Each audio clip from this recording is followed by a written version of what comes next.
सुप्रभात बच्चों, मैं आपकी हिंदी अध्यापिका कांचन वाघ। आज हम बालराम कथा का पाठ 7 सोने का हिरन पढ़ेंगे। राम को कुटी से निकलते देखकर मायावी हिरन कुलांचे भरने लगा। राम को बहुत छकाया। झाड़ियों में लुकता छिपता भागता वह राम को कुटी से काफ़ी दूर ले गया। राम उसे पकड़ने का प्रयास करते वह भागकर और दूर चला जाता था। राम के सारे प्रयास विफल हो गए। वे हिरण को पकड़ नहीं पाए। उन्होंने उसे जीवित पकड़ने का विचार छोड़ दिया। उन्होंने धनुष्य उठाकर निशाना साधा और बाण उस पर छोड़ दिया। हिरण का बाण लगते ही वह गिर पड़ा। मारीच धरती पर गिरते ही अपने असली रूप में आ गया। मारीच ने केवल अपना रूप ही बदला था।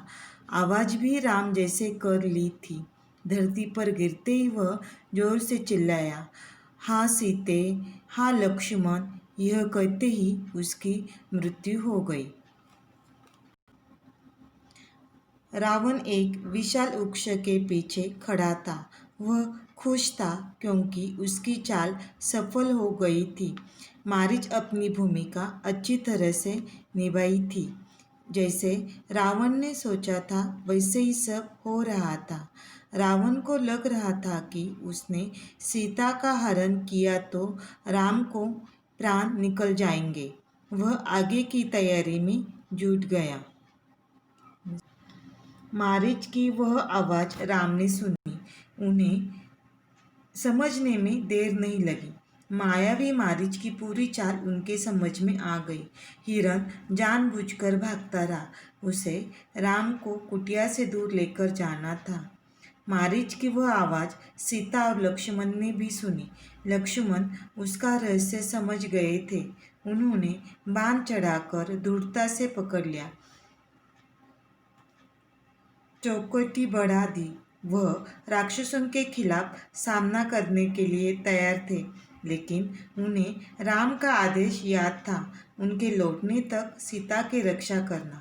लक्ष्मण की ओर इसके चूक की कोई संभावना ही नहीं थी। सीता वह आवाज़ सुनकर घबरा गई थी। सीता घबरा कर कुटिया के द्वार पर लक्ष्मण के पास आई और कहा, तुम जल्दी जाओ, तुम्हारे भाई किसी संकट में फंस गए हैं। उन्होंने सहायता के लिए पुकारा है। मैंने आज तक उनकी ऐसी आवाज़ कभी नहीं सुनी। लक्ष्मण ने कहा, माते चिंता न करें, राम संकट में नहीं है, उनका कोई कुछ नहीं बिगाड़ सकता। हमने जो आवाज़ सुनी है वह मायावी राक्षसों की है, उनकी कोई चाल है मुझे कुटिया से दूर ले जाने के लिए। आप निश्चित रहे, राम जल्दी ही आते होंगे। सीता को क्रोध आ गया। उसे लक्ष्मण का इस घड़ी शांत रहना समझ में नहीं आया। उसे इसके पीछे लक्ष्मण का कोई षड्यंत्र लगा। उसे लगा कि लक्ष्मण राम का भला नहीं चाहते कि राम मारे जाए ताकि राजपट उन दोनों भाइयों को मिल जाए।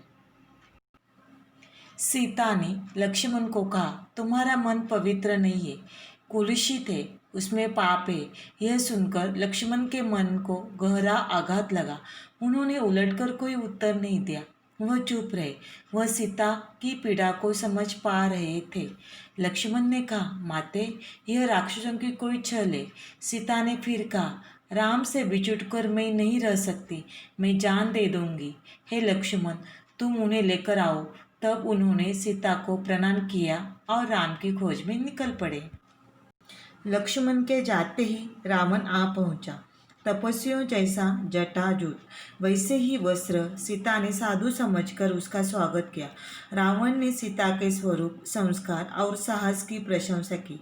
उसने सीता का परिचय प्राप्त करने के बाद कहा, सम्मुखी, मैं रावण हूँ, राक्षसों का राजा, लंकाधिपति। मेरा नाम लेने पर लोग थर थरा उठते, लेकिन तुम सुंदरी हो, सबसे अलग हो। तुम्हारे लिए मैं स्वयं चलकर आया हूँ। मेरे साथ चलो, सोने की लंका में रहो, मेरी रानी बनकर। सीता क्रोधित हो उठी, कहा, मैं प्राण त्याग दूंगी लेकिन तुम्हारे साथ नहीं आऊंगी। मैं राम की पत्नी हूँ, वे महाबलशाली है, तुम्हें उनकी शक्ति का अनुमान नहीं है। तुम चले जाओ, नहीं तो तुम्हारा सर्वनाश हो जाएगा। रावण ने सीता की बात अनसुनी कर दी, खींचकर उन्हें रथ में बिठा लिया। सीता प्रयास करती रही, पर रावण के चंगुल से मुक्त नहीं हो सकी। स्वयं को असह्य पाकर वे विलाप करने लगी। हाँ राम, हाँ लक्ष्मण, पुकारती रही। रावण का रथ लंका की ओर उड़ चला। मार्ग में वे पशुओं, पक्षियों, पर्वतों, नदियों से कहती जा रही थी कि कोई उनके राम को बता दे। रावण ने उनका हरण कर लिया है। गिरध्वज जटायु ने सीता का विलाप सुना। उसने ऊंची उड़ान भरी, रावण के रथ पर हमला कर दिया। वृद्ध गिरिराज ने रथ शत विक्षत कर दिया, रावण को घायल कर डाला। क्रोध में रावण ने जटायु के पंख काट दिए। जटायु अब उड़ नहीं सकता था, वह सीधे धरती पर आ गिरा। रावण का रथ टूट गया, उड़ान नहीं भर सकता था। उसने तत्काल सीता को अपनी बाहों में दबाया और दक्षिण दिशा की ओर उड़ने लगा। सीता को लगा कि अब संभवतः कोई उनकी सहायता नहीं कर पाएगा। उनका बचाव केवल ही एक ही था, राम ने किसी तरह समाचार मिल जाए। उन्होंने अपने आभूषण उतारकर फेंकना प्रारंभ कर दिया। आभूषण वानरों ने उठा लिए।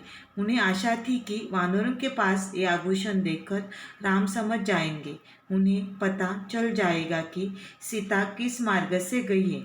रावण ने सीता को आभूषण फेंकने से नहीं रोका। उसे लगा कि सीता शोक में ऐसा कर रही है। कुछ ही समय में रावण लंका पहुंच गया। वह अपने धन वैभव से सीता को प्रभावित करना चाहता था। उन्हें लेकर वह सीधा अपने अंतपुर में गया। राक्षसियों को सीता की निगरानी करते रहने को कहा और बाहर निकल गया। थोड़ी देर में वह फिर लौटा।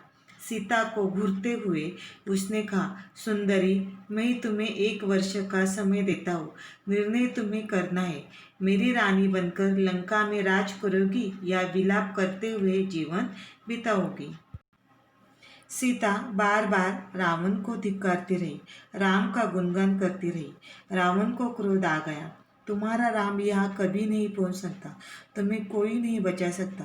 तुम्हारी रक्षा केवल मैं कर सकता हूँ। मुझे स्वीकार करो और लंका में सुख से रहो। पापी रावण, राम मुझे अपनी दृष्टि से जलाकर राख कर सकते हैं। उनकी शक्ति देवता भी स्वीकार करते हैं। मैं उस राम की पत्नी हूँ जिसकी तेज और पराक्रम के आगे कोई नहीं ठहर सकता। तेरा सारा वैभव मेरे लिए अर्थहीन है। तूने पाप किया है।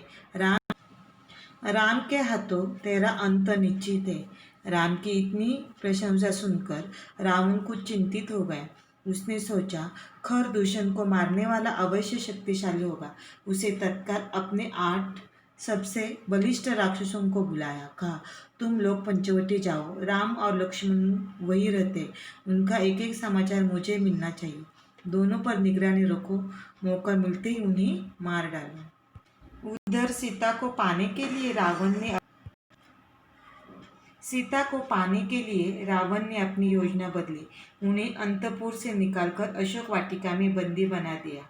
पहरा कड़ा कर दिया गया। राक्षसियों को स्पष्ट निर्देश थे, सीता को किसी तरह का शारीरिक कष्ट न हो, इसके मन को दुख पहुंचाओ, अपमानित करो, लेकिन सीता को कोई हाथ न लगाए। रावण ने सब कुछ किया, पर सीता का मन नहीं बदला। वे बार बार राम का नाम लेती थी, शोरों के बीच हिरनी की तरह बैठी रहती थी, डरी सहमी रो रो कर दिन काट रही थी। सोने के हिरण ने उन्हें सोने की लंका में पहुंचा दिया था। यहाँ से उन्हें राम ही बचा सकते थे।